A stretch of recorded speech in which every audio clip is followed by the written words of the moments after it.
Hello from the Geneva studio of Dukascopy TV. Alongside me to discuss the topic of how and where to set up a fund is Rene Philippe from Offshore Premium. Rene, welcome to the studio. Hi Daniel, how are you today? I'm good, thank you. Today we will discuss how and where to set up a fund. How have things changed actually in this sector over the past 20 years? Fund business has changed a lot. It has become more sophisticated and investor has become more demanding. So basically gone are the old days where a trader could just leave the bank, rent a small room somewhere and start to trade with one or two former colleagues and become the new hedge kids on the block. It's finished, these kind of things now. So there is a difference between regulated and unregulated funds. So what's the difference, and is it also possible to set up an unregulated fund? Yes, basically the main difference between regulated and unregulated funds is that regulated funds provide more protection for investors. Okay.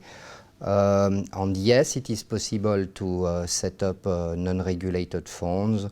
Mostly the biggest jurisdiction for funds, unregulated funds nowadays is Luxembourg, okay, where it's possible to set up non-regulated funds. In general, it's done under the form special limited partnership, which is basically an agreement between an unlimited partner and a limited partner, being specified that the unlimited partner will be actually the manager of the funds. And unlimited is because this partner is supposed to be unlimited liability, but it's actually not unlimited because they are setting up a special purpose vehicle to handle this role. So what are the benefits and limits of unregulated funds? Alors, the benefit of non-regulated funds, you have three. The first one is it's quicker to set up because you don't need to file the application and everything. The second advantage, you don't need a minimum paid up capital, so you don't need a minimum capital. On the third advantage, some people believe it's a little bit less expensive to set up than regulated funds. So, and talking about the price of setting up a fund, so is it more expensive to incorporate a regulated fund or an unregulated fund?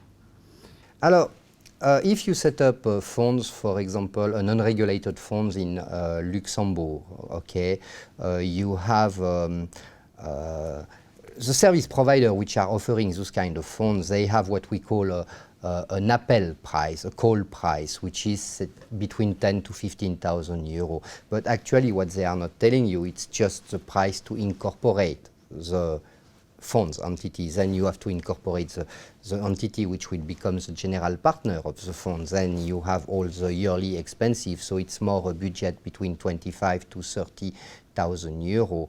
Now in some jurisdiction, like for example Cyprus, you can register a regulated funds for like 35 or 45,000 euro.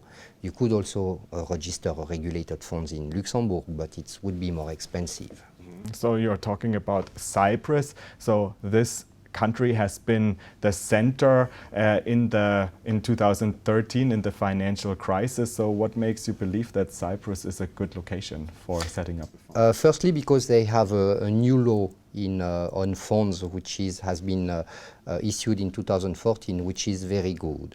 Secondly, when you are setting up a fund into a jurisdiction, it does not mean that the money has to be in this jurisdiction. You can very well have a fund which is incorporated and regulated in Cyprus, and the investment of the fund are located in Luxembourg or in Switzerland.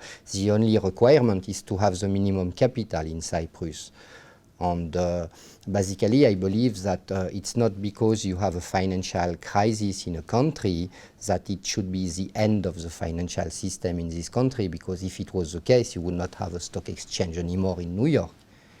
Okay, Rene, so let's have a look to Cyprus. What is the legal framework for setting up a fund in Cyprus? Okay, so the legal framework to set up a fund in Cyprus is alternative investment law, which is from 2014, and which is a law which actually is implementing the new European directive on on fund asset management. Okay, and it's a law which is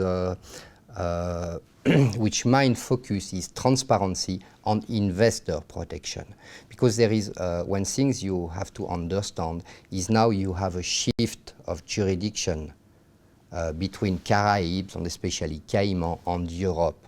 Why this shift in jurisdiction? Because now investors are more and more concerned to invest in funds which are regulated in jurisdiction where investors are very well protected.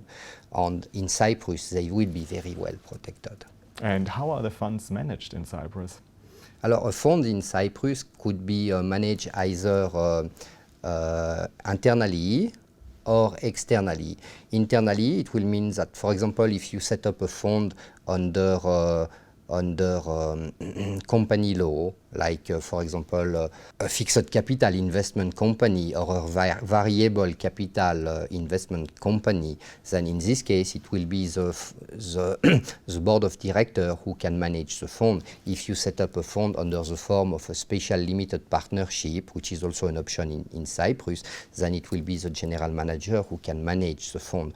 On this we call internally managed funds. Then you have funds who can be what we call externally managed, where it's a fund manager, licensed fund manager, which will be running the management of the fund, being specified that this manager does not need to be located in Cyprus. He can be in another approved jurisdiction. Okay, so can you give an overview of the most important legal forms and type of funds that can be set up in Cyprus? So basically in Cyprus you can set up any kind of funds. You can have a real estate investment funds, a funds of funds, you can have an hedge fund, okay? So in type of funds you can do a little bit anything you can do in other jurisdictions. Thank you. So to wrap it up, so what are the main advantages of setting up a fund in Cyprus? The main advantage of setting up a fund in Cyprus are first that the regulation are very simple, okay? There are no investment restriction, no formal leverage restriction, no asset diversification rules, so you can do a lot of things. The second benefit, it's a tax benefit, because basically you have no tax on the profits of the fund, no withholding tax, no tax on dividend received from overseas, and the fund can be actually can have a tax certificate and can profit of all the double tax treaty which Cyprus has. And the last benefit for an investor into a Cyprus fund, if it's, for example, an investor from the Middle East or from Asia, he could actually profit of his investment in a fund, in a Cyprus fund, to actually receive Cyprus citizenship, which is a European passport. So a lot of benefits. Rene Philippe from offshorepremium.com, thank you very much for your expertise and your visit in the studio today. Thank you very much for your invitation again, Daniel. And thank you for watching. Do make sure to keep clicking back on the Dukascopy TV website for latest updates and exclusive interviews. Have a great day and see you next time.